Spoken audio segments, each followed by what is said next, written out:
बिस्मिल्लाहिर्रहमानिर्रहीम।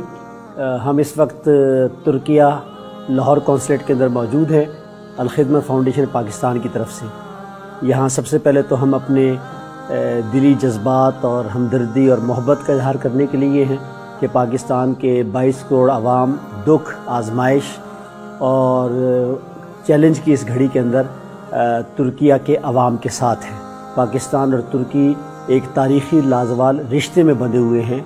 इनकी खुशियाँ भी एक हैं और गम में भी एक दूसरे के साथ साथ हैं। इस मौके पर अल-खिदमत फाउंडेशन ने पूरे मुल्क के अंदर अपने तुर्किया के भाई बहनों की इमदाद के लिए ताउन का सिलसिला शुरू किया है।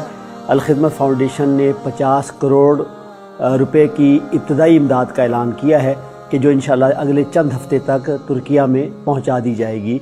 हम शुक्रगुजार हैं तुर्किया कौंसलेट के और टर्किश एयरलाइन के कि जिन्होंने ये मौका फराहम किया कि इनके ज़रिए से, इनकी वसासत से, इनके ताउन से जो ज़रूरी सामान है जिसमें बिलखसूस विंटर टेंट हैं, तरपोलिन शीट्स हैं और इस तरह का दीगर सामान और खुश्क अजनास उसको जो है कि भेजने का सिलसिला जो है कि जारी रहेगा। इंशाअल्लाह तुर्किया इस आजमाइश के मरहले के अंदर जो है कि पहले से ज़्यादा मजबूत और पहले से ज़्यादा जो है कि मुस्तहकम होकर उभरेगा।